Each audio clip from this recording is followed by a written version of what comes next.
Hello, Academy. This is my fourth and last day in Inari Prime, on the fourth and last planet in this star system.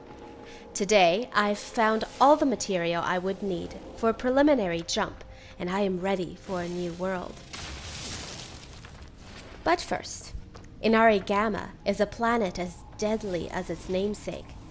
It is as red as the birth of an isotope star, and nothing at all lives on the planet's surface. Underground, though, is a different story. There are vast subterranean channels filled with exotic minerals and plants that, other than plutonium, are apparently of no practical or scientific value. But they make breathtaking sights nonetheless. The presence of caves almost always suggests the presence of water. Though, if there were any great water channels at any point in this planet's geological history, they must have dissipated from the planet's surface, or sank below its foundations. If Inari Gamma had life, well, they would certainly all be cave dwellers, all feed on plutonium isotopes, and only see sunlight when these caverns yawn open into endless plains of red deserts. Planets like Inari Gamma would be a treasure trove for mineral specialists or geologists among the Academy, but for a biology researcher and a Jill of all trades like myself, I'm afraid I don't have the relevant background to do this planet justice. So I will note what I can in my logs and move on. You know, Academy, it occurs to me that we don't know much about each other. Of course, I won't learn anything about you until I return, where I'm sure we will share many pleasurable days of intellectually stimulating company. But if you will be my monitor for the foreseeable future, I certainly don't see why we have to be strangers.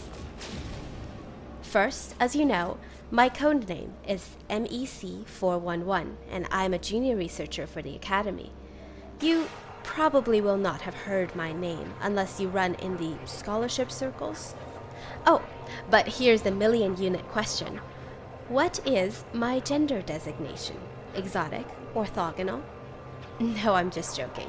I have perfectly normal genders. I will give you a hint.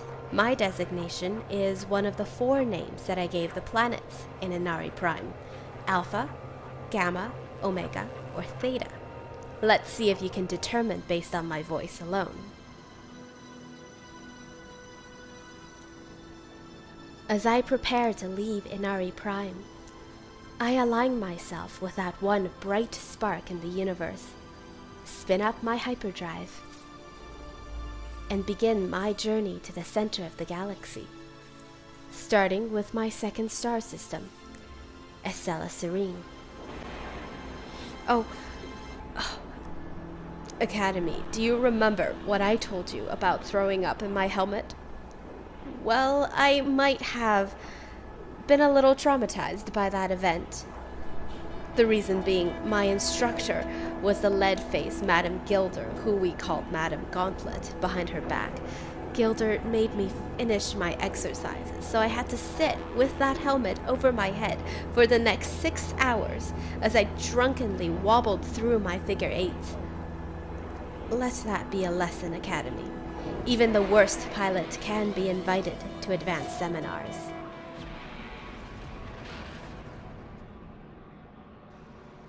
So here I am in the Estella Serene.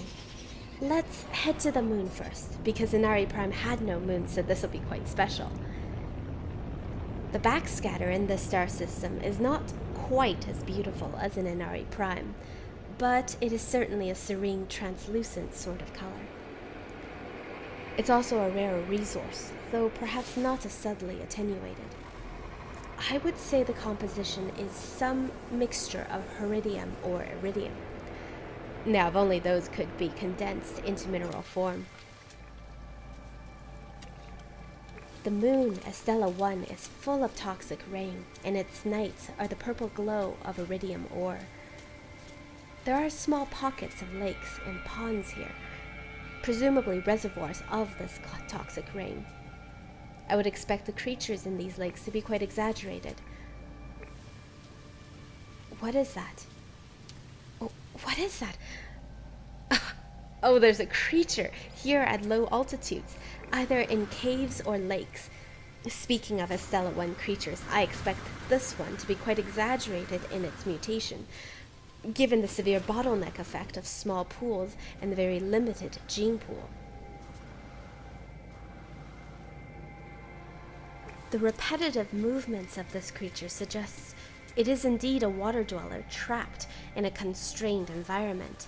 Now, common sense would indicate that it is a small to medium-sized creature, but given the speed it travels and the strangeness of the universe, we just don't know, so let's take a look.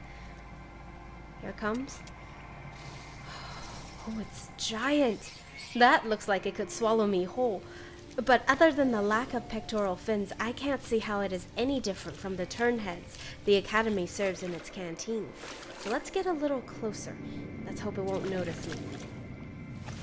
The dorsal and caudal fins indicate a flat vertebrate column, suggesting that this creature's ancestors were once landbound, and yet its movements are laterally oriented, like a fish. Now, if I could just get a look at its face. Come on. Very large gill structures there, you can see. Plated, and oh my goodness. What is that mouth? Oh, that is terrifying. Out, let's get out. Now, I think I've scienced enough for today. Good night, Academy.